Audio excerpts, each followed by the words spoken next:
MiTzion, and obviously to my father. I want to do, as I believe everyone has a study sheet, with them.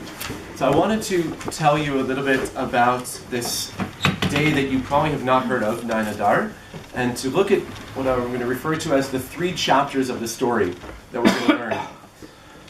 And then see how that all connects into both to my father and to Torah MiTzion. I'll start by saying that a couple days ago, I davened here in the morning.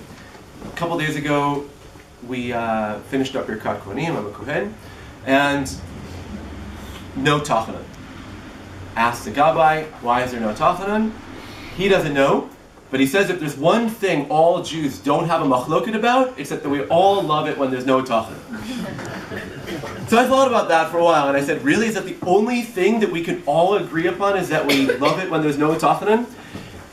I believe that there's one more thing, which is that I think that all Jews, regardless of political, ideological differences, we all love our machlokot. There's one thing we agree upon, it's that we all will never agree. And that's important, because when you're thinking about what would be the appropriate holiday, what to call a holiday that would connect Judaism with conflict resolution, which is what my center does.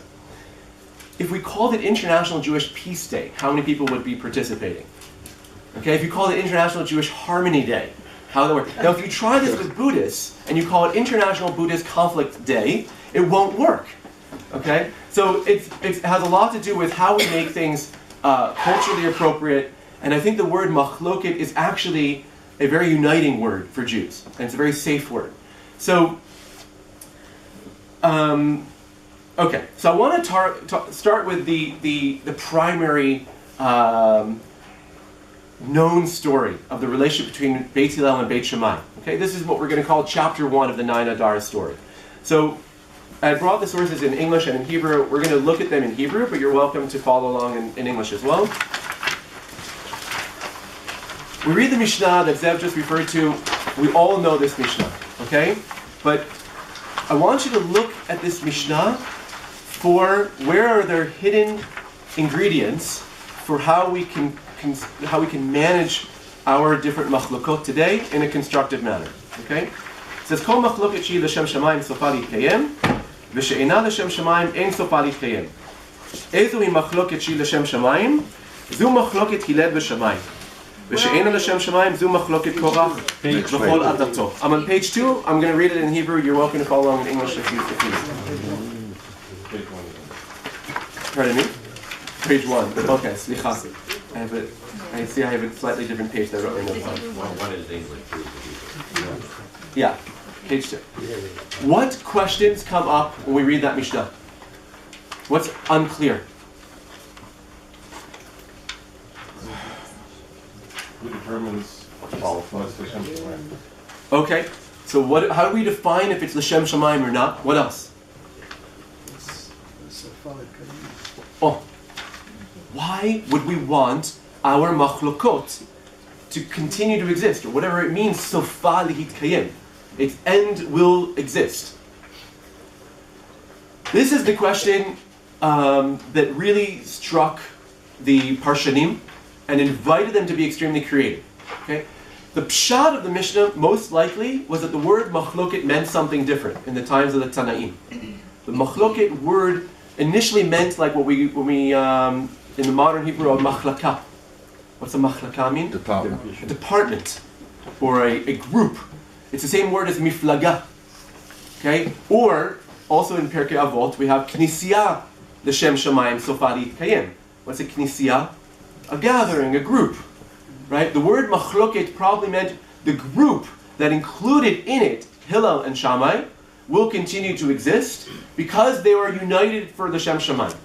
But the group, like Korach and his followers, will not be Sofa Litkayem because they're not the Shem Shamayim. However, the word etymologically went through a transition between Tanaim and Amoraim, and it ended up being associated with the word conflict, dispute. Now, we have a problem. Why would a machloket be Sofa Litkayem? And this was an invitation for the Parshanim over the generations to say, all right, what about machloket could be constructive? So I brought here 4 perushim, 2 parshanim that brought each two perushim. Pay attention, what is sofa lihitkayem? Okay? The first perush, Bartanura, says, כלומר שאנשי המחלוקת ההיא מתקיימים ואינם עובדים. I'm on the right-hand side, number 1. What will continue to exist? The people will continue to exist, not the machloket. And this is very telling of the Beit Hillel Beit Shammai relationship, right? That despite their vast differences over personal status, over what is pure and impure in terms of food, how can you eat together, right? They still found ways to respect each other, not hurt each other, for now. Okay, we'll come back to that later. And they respect each other. This is a basic principle. If you open up any book of how you engage in constructive conflict, first thing is, are we respecting the other side despite our differences? Is anyone actually getting hurt? A second pirush says, "V'ani shamati pirush sofa tachlita v'amuvukach minyana v'amachloket shehi l'shem shamayim atachlit v'asof המבוקש מאותה מחלוקת להשיג האמת וזה מתקיים." כמו שאמרו, מתוך הוויכוח יתברר האמת. What's going to continue to exist? The truth that was revealed through the conflict. The truth that came out as a result of our process of disagreement. Meaning after having argued out the different sides, listened to each other with a motivation of actually learning, as opposed to what he writes, it's not the motivation was tachlit v'sof kavanatam hayta bakashat hakavod asrara. Right? Korach was interested in winning the argument, not in learning, not in coming to truth. When our motivations are about learning from what is the right answer for a particular dilemma, and that's what we're all committed to, we will find out an agreed upon truth, and that will be endurable. That's sustainable, because we've all signed in on it. A third perush can be found in the Magen Avot on the left-hand side, where he says, "Ve'efshar lefaresh sofa להתקיים שיודו זה לזה, שאינם מתכוונים לנצח זה את זה, אלא להעמיד הדבר על בוריו. וכשיתקיימו ראיות האחד, יתבטלו דברי האחר. וכמו ששנינו, חזרו בית הלל להורות כבית שמאי." I'll stop there. What continues to exist out of the machloket according to this pirush? Very similar to the one you just did. It's a little different. What exactly will continue to exist?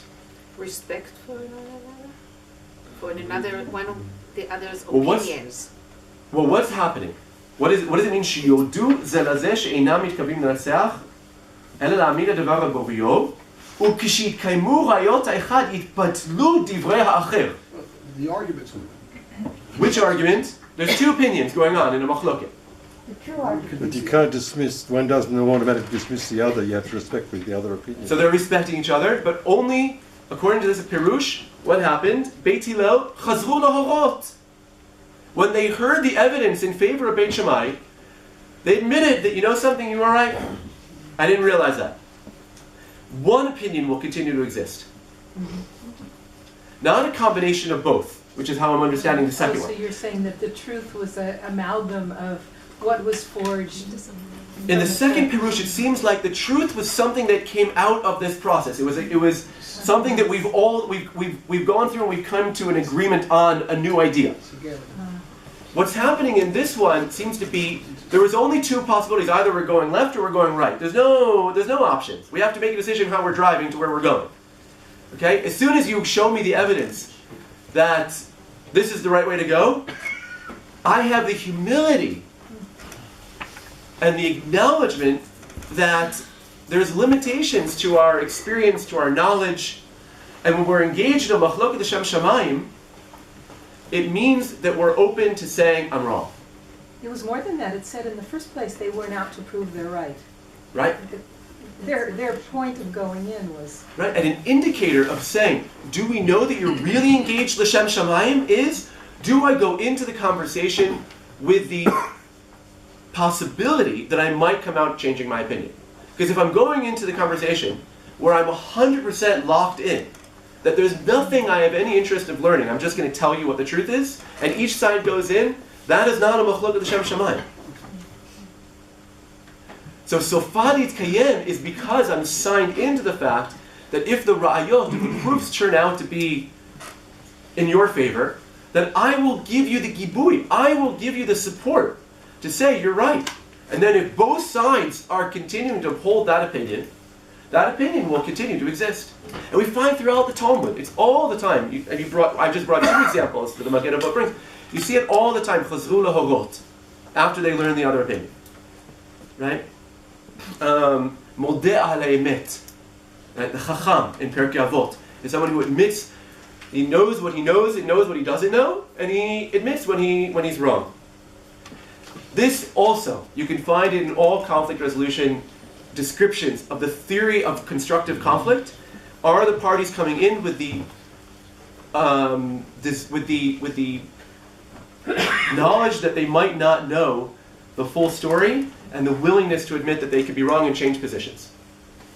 And the fourth, I think, is the most classic one that we often think about. At least I do, which is ve'efshar lefaresh shedivrei shnehem yitkaimu, ha'oser v'amatir, lefi she'elu ve'elu divrei Elohim chayim hem. What's sofa litkayem? Both opinions, both the opinion that the matter is pure and the fact that the matter was impure, both will continue to exist. Why?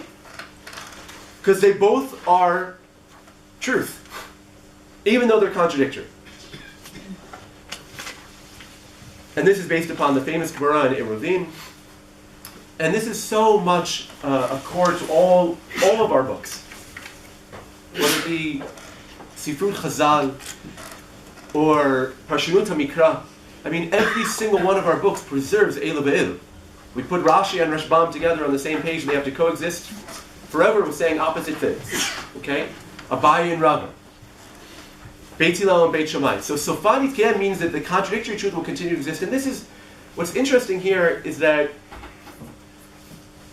there was a notion in the way the Sanhedrin functioned, that before you could show up really to vote, you had to be able to know how to argue mem tet panim tameh, mem tet panim taho. How you could argue why a particular matter would be 49 ways pure, 49 ways impure. Until you understand the Eilu ve'Eilu component of an issue, you have no right to open up your mouth and to raise your hand. Because it means you have not fully investigated the multiple perspectives and truths behind a particular issue. As we refer to it as, the young woman, old woman picture. That's Talmud Torah. So when you go into a conversation with the acknowledgement that I have one perspective and there might be, standing in a different place in the room, you're going to see something very different.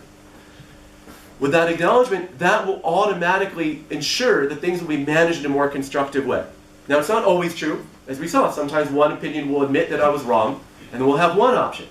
But all these together make up important rabbinic models for how to engage in healthy and constructive conflict. And again, Beit Hillel and Beit Shammai are supposed to be the model for how to do this. And we know there are tons of texts that they demonstrated this type of loving relationship despite their vast differences. But unfortunately, that's just the end of chapter 1. Turn over and we'll take a look at chapter 2 of the story of Beit Hillel and Beit Shammai. Chapter 2 starts with the Mishnah in Shabbat. Okay? The Mishnah in Shabbat reads as follows. Ve'elu min, I'm on page 4. Ve'elu min ha'halachot she'amru ba'aliyat Hanania ben Chizkiya ben Gurion kisha'alu levakro nimnu v'rabu Beit Shammai al Beit Hillel ve'yudchet dvarim gazru bo b'yom. Questions? What's clear, what's unclear about this Mishnah?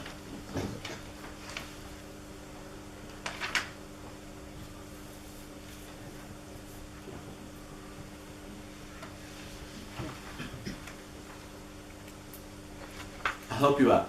Where are they meeting? Attic. Why are they meeting in an attic? Is that normal? Do all rabbis normally go and discuss very difficult issues in someone's attic? What else is strange? It was secret. Was there something secret going on here? Okay. Who is this Who is this Hananiah ben Chizkiah ben Gurion? Who is he? Why are they meeting in his attic? What else is strange? What happened different in this day that didn't normally happen? There was more at Beit Shammai than there was at Beit Hillel. How did that happen? Beit Hillel won the vote in the Senate. Why? Because there were tremendous more followers of Beit Hillel than there were Beit Shammai. And that makes sense because Beit Hillel was a much more inclusive party, whether it be towards Amei Haaretz or be towards other of who could be counted into their to be part of their group. And generally, they had they were the more popular of the two batim, and they often won the vote. Therefore, so what happened here that Beit Shammai outnumbered Beit Hillel in a very exceptional case? And it says Nimnu, they did a vote. They took account. And what are these 18 issues? Why are what happened on this day over these 18 things? So we have different versions of how to explain some of these questions. First, let's start with the Bavli Shabbat, which is more well known on the right hand side. It says, "V'oto hayom natzu cherev bebeit hamidраsh ואמרו, הנכנס נכנס והיוצא עד יצא. ואותו היום היה הלל כפוף ויושב לפני שמיים כאחד מן התלמידים, והיה הדבר קשה להם לישראל כמו שנעשה בו העגל." On that day, students of Beit Shammai brought in a sword into the Beit Midrash. Okay, imagine if you show up to this Beit Knesset in the heat of an argument, and you stick the sword into the ground, and you say whatever they say, which is whoever comes in, nobody else can leave. What kind of impression will that make on people? If you show up with a weapon into the Beit Midrash. Intimidating. There's a bit of intimidation going on here. Okay, it seems to be a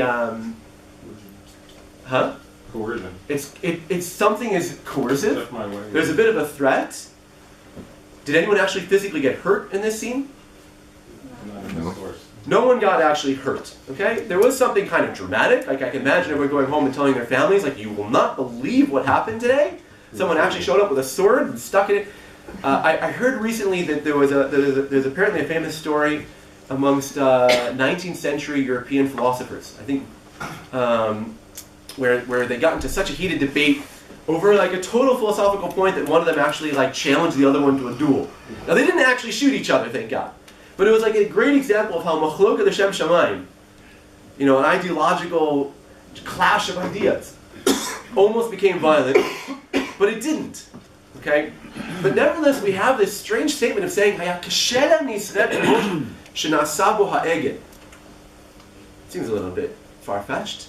The day the golden calf was created was an extremely important day. That was Tisha B'Av, right? So to liken the fact that someone shows up with a sword and sticks it down into the Beit Midrash is like the golden calf. How? Why is that similar? What's the connection? Now let's take a look at the story that's far less known in the Yerushalmi. Okay, on the left-hand side. Starts off the same way the Bavli, with the same statement that the Bavli mentioned. Oto hayom hakashe liYisrael kiyom shenasa bo ha'egel. Okay, it was like the day the golden calf was created. Tanya, Rabbi Yoshua Onya, Tana Rabbi Yoshua Onya. תלמידי בית שמאי עמדו להם מלמטה והיו הוגים בתלמידי בית הלל. תני, 6 מהם עלו והשאר עמדו עליהם בחרבות וברמחים. What's going on here? So Beit Shammai stood over them. Milamata, something is downstairs. והיו הוגים בתלמידי בית הלל. So it seems, and this is very cryptic, okay? This is like these little scraps of storyline, not the whole story written out nicely and clearly. But it seems that on their way into the aliyah of Hananiah ben Chizkiah ben Gurion, on the way into the attic, downstairs, there's a battle going on. That Beit Shammai, armed, is killing students of Beit Hillel, and that 6 of them would be able to go up, and the rest of them were standing over them with their swords. Again, who is the them is constantly confusing in this story. Now there will be a debate, a machloket. Okay, I try to even structure the source sheet as constantly highlighting how there are machlokot over these machlokot. Okay, if you open up Yerushalmi, you'll find the Korban Eidah and the Pnei Moshe commenting on what happened in this scene. So look at the Korban Eidah, the two classic commentaries on the Yerushalmi. The Korban Eidah on the right hand says, "V'hayu chogim b'talmidei Hillel, ilu hayu rotzim la'alot, aval chas v'shalom lo hargu otam, nira li." Can't be. I know it says the word hogim otam. Yeah, but also it says good Talmidei, not Talmidei. So And therefore? So maybe it's not, it's Gilu. Ah. Okay. Like, They were stopping them from going? I think the strong word here is chas v'shalom. Chas v'shalom. It just can't be. It can't be that Beit Hillel and Beit Shammai were actually physically killing each other. Now, the Korban Eidah is probably influenced, as he generally is, by reading Yerushalmi stories through Bavli lens. Okay, he knows the Bavli, he knows that no one got hurt there, and he's reading it into Yerushalmi, but I think there's also a strong tradition of saying there was no physical violence done on this day. Okay? But take a look at the Pnei Moshe on the left-hand side. Oto hayom, meaning the same day was similar to the day the golden calf was made. Shayu Beit Shammai hogim b'talmidei Beit Hillel k'delakama. The Pnei Moshe seems to be reading this as a simple reading, that the day was as tragic as the day the golden calf was made because people were being killed. Now the exact connection still is unclear. Why would this be connected to the day of the Egel HaZahav? Okay, we're going to come back to that and see what might they be referring to that's hidden there. Just to mention one other thing in the Yerushalmi, is that these 18 issues are not just another 18 issues that are of a myriad of different halachot. They have very special status. Okay, look at the last line in the Yerushalmi where it says Rabbi Abun, Rabbi Yehuda b'Shem Shmuel, Lo Shanu, meaning this is in the context that a Beit Din that comes after cannot cancel. Can they or can they not cancel other previous Beit Din enactments? It says, Lo shanu ela chutz liyudchet. Ha betoch yudchet afilu gadol eino mevatel. Mipnei she'amda lehem b'nafshotehem. In other words, no Beit Din can ever, in future generations, go back and change the rules that were made on that day. Why? She'amda lehem b'nafshotehem. What does that mean? They sacrifice they put their lives on the line for it. People put their lives on the line. I think this is an example of conflict prevention. We do not want to open up that can of worms again. Last time we talked about these issues, people got hurt. We're just going to keep it as it is, move on. There might be very different interpretations about how this works, but I think that this is again a small hint to the fact that people were hurt on this day. And therefore, it was like literally engraved with people's blood, these laws. Yeah? There was similarities that there was mob rule on that day, and mob rule on the day of the Egel HaZahav. So that, in fact, is what was killed democracy rather than physical... So hold on to that point. We're going to come back and see it even more, perhaps, explicitly connected. But that's great. What are the Yudchet Daval? Okay, that was another question that we raised. Now, if you open up a Bavli and Shabbat, we're turning now to page 5. What were the Yudchet Daval?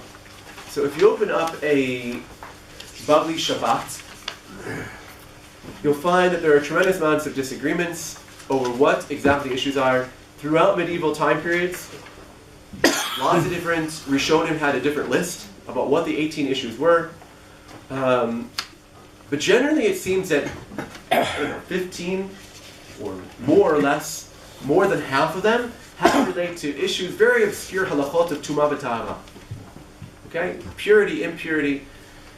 The thing is that people have mentioned specifically historians that have tried to figure out what's actually happened on this day, that it seemed that the Bavli didn't always have the exact, they were searching for it. They didn't have an exact edut, someone testifying and saying, this is a list of 18.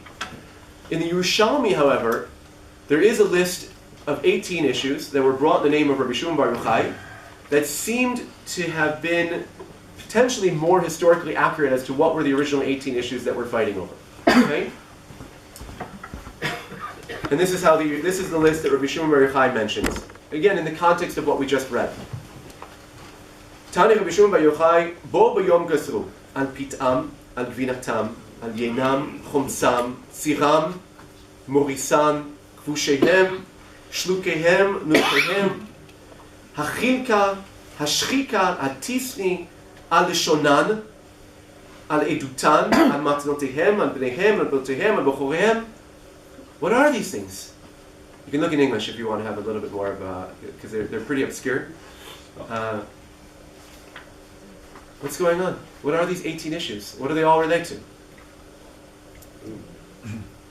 Most of them relate to food, but not all.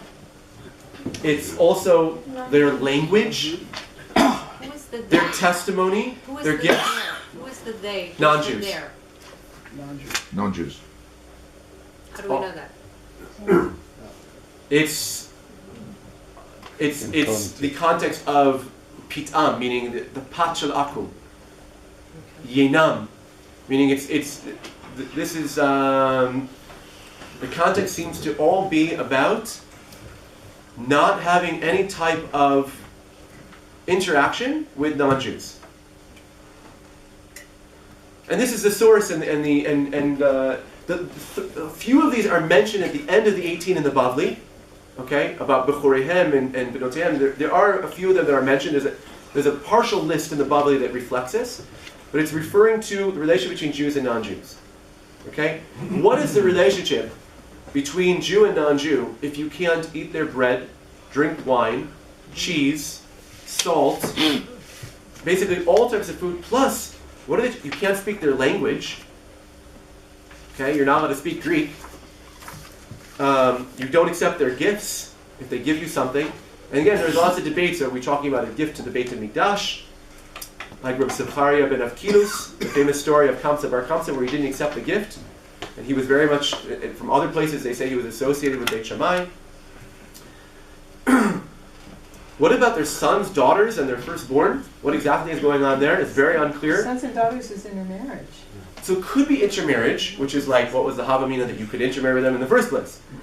It's possible here that we're also dealing with a level of tumah, that actually touching a non-Jew would be tameh, coming into any type of interaction. So if you can't speak their language, you can't shake their hand, you can't drink or eat with them, you basically are saying no more interaction between Jew and non-Jew. Now the way this was understood is that this was the debate.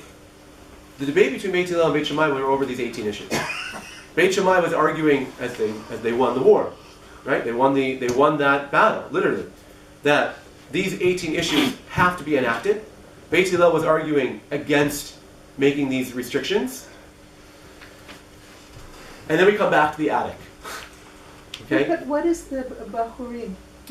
Again, I wish I could say with certainty about what exactly you're referring to, because there's just so many. This one is mentioned in the Bavli, so there's a lot of different interpretations about what exactly is it referring to. Is it talking about young children? Is it talking about it has nothing to do with people? It has to do with Bechorah. It's not 100% clear.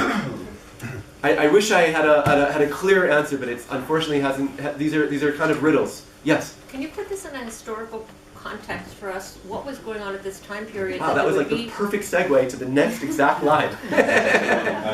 Why would Beit Hillel, Beit Shammai be walking around with weapons, meeting in an attic in somebody's house, and arguing over openness, closeness towards non-Jews? It seems to me that what's being omitted is the fact that business was not being omitted, that there was interaction with them, and to allow for the insulation of the Jews, we had to make sure that there were major restrictions. Could be. I'm not 100. Meaning, it was actually a way of saying we're going to allow you to continue doing business, but not other social interactions. Yeah. Could be. It's an interesting point to think about. Were there other, because we don't know exactly what they're talking about. Is it just the eating fish? Is it also there are some opinions say also tovat hana'at? Like you're not going to get any hana from it. So if you can't be, is it also restricting in terms of trade? Is a very interesting question.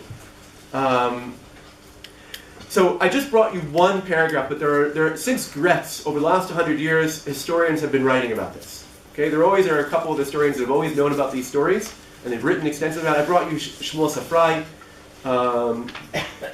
who, I'm not going to read this, but he puts together the dots and says what you really have here is a tremendous ideological political debate going on between 66 and 70, the eve of the destruction of the temple, of the Beit HaMikdash.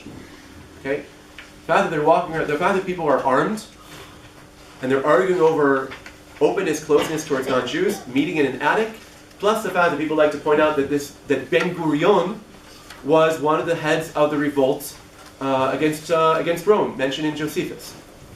So whether it was exactly the same person or not the same person, you'll have different historians writing articles about, we're not sure, we are sure.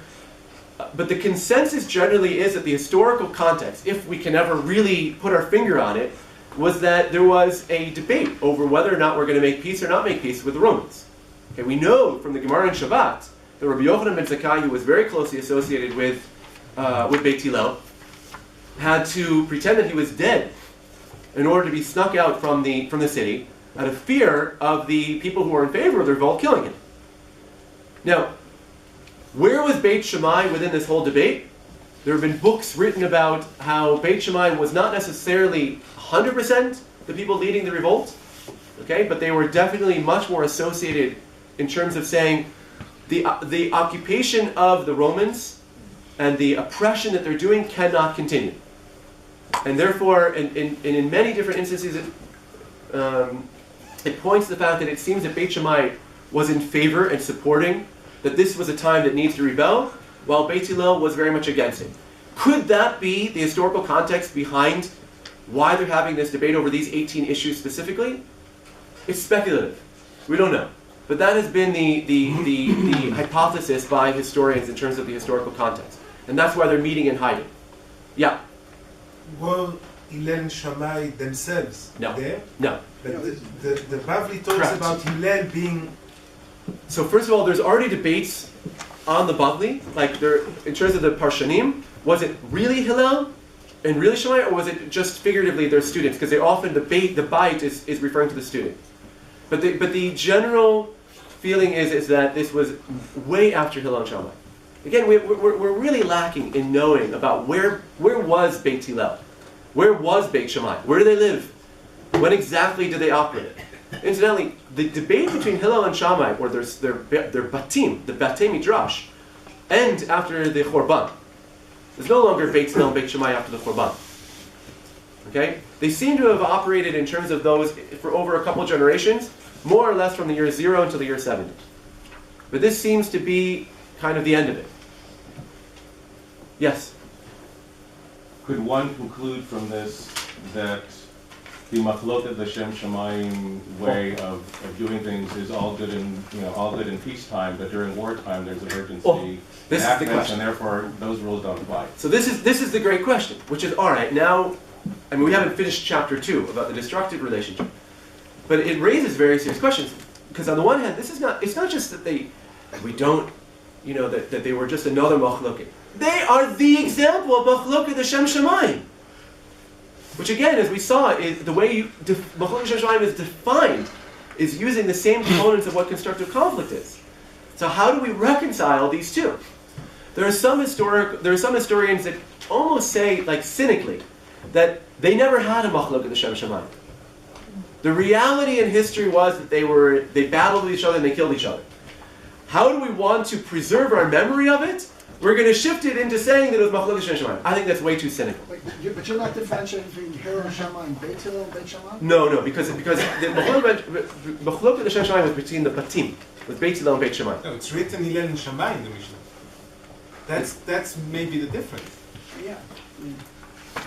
I don't believe that is true of all the versions of the Mishnah. I really believe that the assumption is we're talking about the Batim. And it's not only the Mishnah.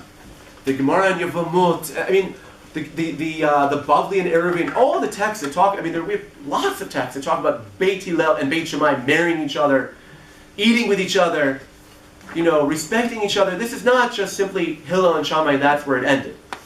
Okay, I mean, it seems pretty clear that they taught their students how to act. But the question of how you reconcile these two is a very interesting question. So some are going to, and we'll see how this is going to play out. But it could be, and this was, I believe, Safrai's approach that I brought for you in the Hebrew, that at times when things get extremely stressful, and there is a lot of tension going on, that sometimes even democratic processes of a machlok l'shem shamayim, which is the core of democracy, right? Constructive conflict, just to state, was the whole philosophy of John Stuart Mill and Adams and all the people who were thinking about what is democracy in terms of the clash of ideas in a non-violent way that strengthened society. That it could be at moments where there was tremendous pressure that those elements that are so Jewish, so rabbinic, were forgotten. Maybe. In general, conflicts go through very different types of cycles. You'll have moments where there is a strengthened relationship, and you'll have moments where things get very stressed and people start yelling at each other. Okay? It's not always the binaries of it's either this or it's either that. Either they're always peaceful or they're... So, were there any other questions about that? Do we know if this is a Harig instance and there's a lot of other descriptions of conflicts between Beit Shammai and Beit Hillel? Nope. This is it. This is it. Yep. This is it. Okay, let's move on to Yemei HaBeinayim, to medieval time period. Okay? We're on page 7. So can I just quick on something please go on? Yeah. Wasn't there a sub-text here because there were two groups who were for coming to an agreement with the Goyim and those who were saying no, let's fight for the end. Right. Isn't this the subtext here? It could be. That meaning is people are going to read it and saying, what is the context for why they're arguing over these 18 issues? And the subtext that they kind of say is that this was in the context about how are we going to manage this incredibly stressful time with the Romans. What are you going to try to, kind of make an agreement with them, or we're going to try to fight for independence and stop the oppression? So how open or closed could be connected to that, but I'm not saying it's not fact. It's a theory that's very popular. Yes. This discussion doesn't seem to fit the mold of there being an emet at the end, because you think about emet as through a religious process, and here this is seeping into the political realm. Correct. And there is no right or wrong or Correct. emet in this situation. But as leaders of the people, they had to make very difficult decisions. I mean, it wasn't like that there was a political head of the rabbinic Jews, and then there was also the rabbinic. These are the people who had to make very difficult decisions. Rabbi Yochanan ben Zakkai had to make very difficult decisions, and people who disagreed with him made difficult decisions. Just like Rabbi Akiva and his generation had to make very difficult decisions. So, I want to share with you now the machloket that happened in medieval time periods over whether or not this story actually happened. Okay, turn to page 7. The arch nemesis of the rabbis in medieval time periods were the Karaites. Okay, even though, and it's very interesting because it's the relation between Karaites and rabbis, the Karaites who did not accept the Torah Sheba'al Peh or rabbinic authority, were in a certain way the same type of debate going on between Beit Hillel and Beit Shammai on some level. Meaning we know from certain fragments in the Geniza that Karaites and rabbinic Jews continue to marry each other in certain instances. Okay, they found ways, even though they had totally different definitions over personal status, food, and other things. There were times where they coexisted. There were also lots of times where the debate and the violence, not necessarily physical, but the tension between Karaites and rabbis was greater than tension between Jews and non-Jews. Meaning we have stories where the Muslim authority had to come in and try to make peace between Karaites and rabbinic Jews because there was so much animosity between them. Each one had a perception that the Mashiach was not coming because of the existence of the other. Okay? In that context, this debate comes up over what happened. Take a look at Solomon ben Yerucham, the 10th century, very well-known Karaite. He was the again the arch nemesis of Rav Sadia Gaon. The two of them were always going at it. Okay. This is how he writes. He refers to Rav Sadia Gaon. He has a nickname for Rav Sadia Gaon called the Pitomi. Okay. וכבר הכחיש הפתאומי שלא היה בין בית שמאי ובית הלל מלחמה או שהרגו קצתם לקצת. והבאתי תלמוד סדר מועד אשר לאנשי ארץ ישראל ופתחתי ההלכות שזה המעשה נזכר בהם. What's he claiming? The Rav Sadia Gaon has been saying about these events that we just were reading about. I believe. Never happened. Ikrish. They're what? Meaning, maybe they met, but chas v'shalom. Remember the Korban Eidah? Nothing ever happened. Now, it said, but I opened up the Yerushalmi, and it says it right there, Rav Sadia. I'll just mention that Rav Sadia Gaon wrote certain poems against Karaites, against Anan, and against other well-known Karaites. I've actually asked Professor Brody, who davens at Nitzanim, who's the world expert of Gaonic literature. He's been looking to find if there is still any fragment that describes Rav Sadia Gaon actually saying this against the Karaites. We don't have it. Okay, it hasn't been found yet. But it seems that he is giving a pretty accurate telling that Rav Sadia Gaon and other rabbis were being makrish. They couldn't have happened.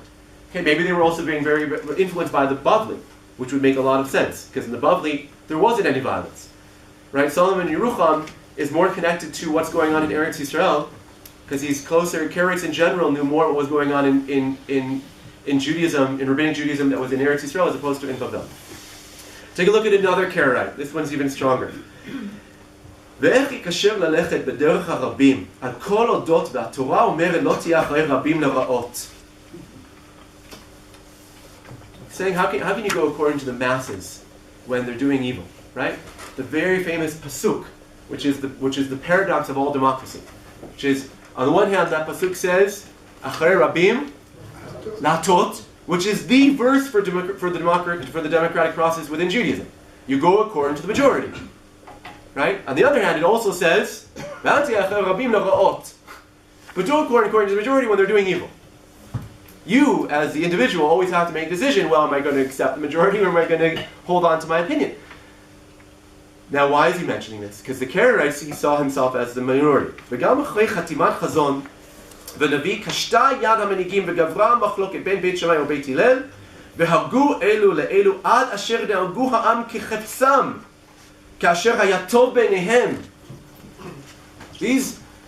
Your forefathers, writes this particular writer, the founders of the Mishnah, I mean really the Mishnah, the Talmud, all of Torah Sheba'al Peh really starts getting going in terms of what we have with Beit Hillel and Beit Shammai. Saying they were hoguzet elu, which is interesting. It's no longer just Beit Shammai killing Beit Hillel. Beit Hillel people also could be pretty violent. Okay, they were killing each other, and they killed people of the entire nation, kichapsam, according to their own desires. Why is he writing this? Why is this interesting to them in the 10th century? What is his desired outcome of this polemic? What is he trying to prove? Negative impression of the rabbinic Judaism. You have no ethical, moral, theological grounding to say that you should be leading the Jewish people. Because if you kill each other, and this is how you handle your machlokot, en lechem zchut. And you also have no masoret. What kind of masoret is that? You claim Torah Sheba'al Peh is from Sinai? And this is how you behave? Lo yachol liot. Now again, we don't have Rav Sadia Gaon, but we do have a very strong tradition within the Rishonim. For example, with the Rambam in his Perush Mishnah, when he retells over this story, he describes how all of the Talmidei Chachamim, and if you were a Chacham of any type, you were at this event. I mean, this was the biggest event of the century. All the Chachamim were there, everyone met, and again, there's a lot of ambiguity about exactly what happened and how many different debates were going on. But the line that he says, where the Rambam writes, "Vehishvu Beit Shammai o Beit Hillel beoto yom b'18 halachot v'lo nafla b'neihem machloket afilu be'echad mihem." There was no debate. There definitely was no violence. There's no trace of that type of language in the Rambam or in all the other Rishonim. Even when I googled, I think I googled the Yerushalmi, just that one line, just to see what pops up. I came across Atal Kippah, you know, the Responsa, online Responsa website.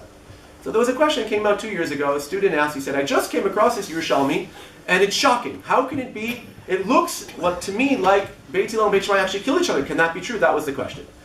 And the response of the Roth said, no, chas v'shalom. He didn't quote the Korbanina. He said, no, absolutely. It's all metaphorical. It was just a metaphor for heated debate, but no way. And then he brings a whole list of all the peaceful relationships that exist between Beit Hillel and Shammai.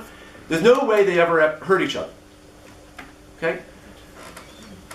Now let's move on to 9 Adar. Up until now, we've been talking about the events of what actually was the relationship and how it was a little bit complex at different times. The earliest mentioning of Tet Adar can be found in Hilchot Gedolot. Okay, Hilchot Gedolot, this is 9th century Gaonic, where it brings a long list of fast days that none of us have really ever heard of. Okay, it says Elu Yamim Shemitanim Behem Min HaTorah. Min HaTorah. Okay, B'Tisha B'Adar.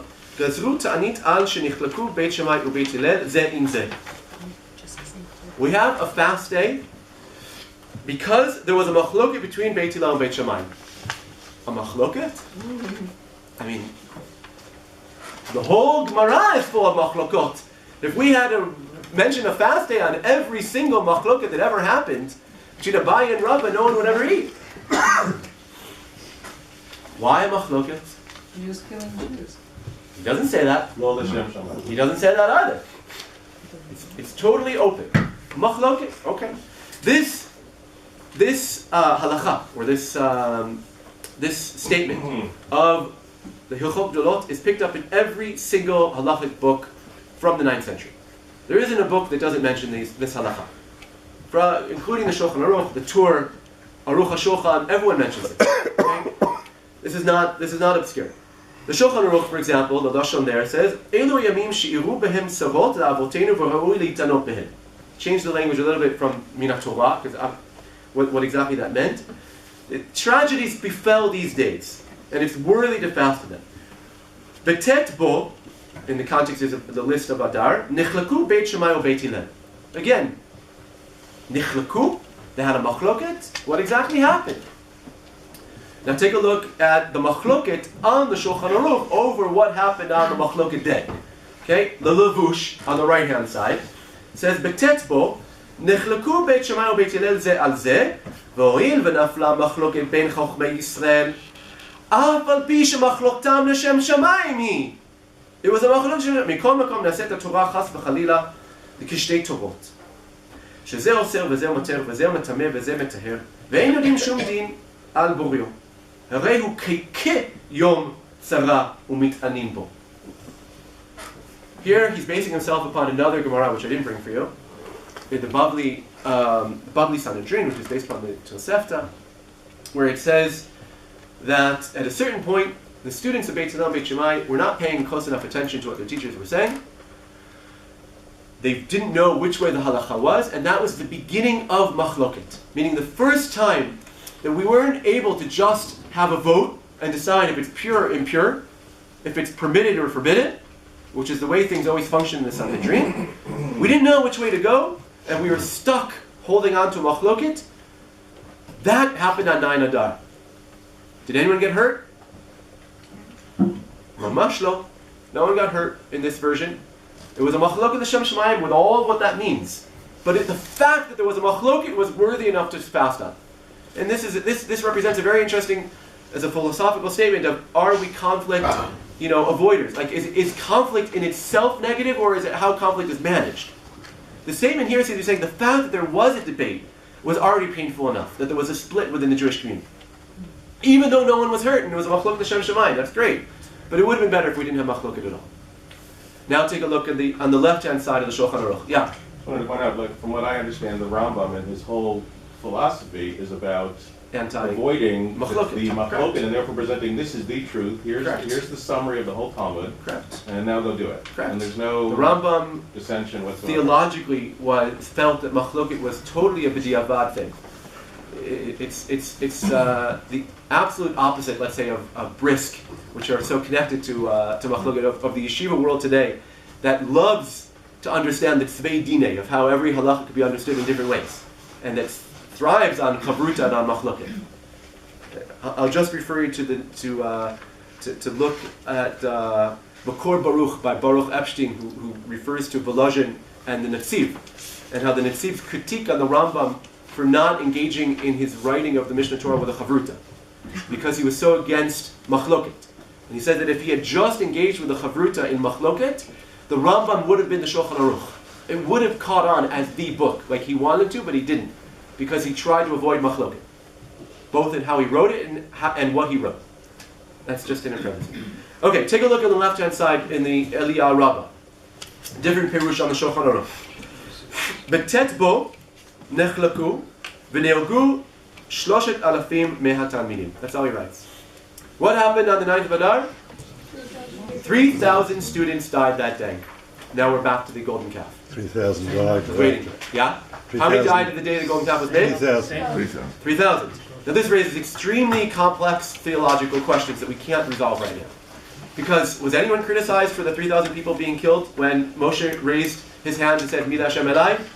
In the Psukim, was anyone criticized for that? No. Mamash lo. There was regret, but no criticism. It was definitely a machloket. It wasn't allowed. But it was definitely not perceived as machloket shem shemayim. But not because of 3,000 people getting killed. It raises serious theological issues. I'm going to let you sit with it. I'm not going to resolve it right now. Okay? But if that is the connection that they're making, and by the way, in many other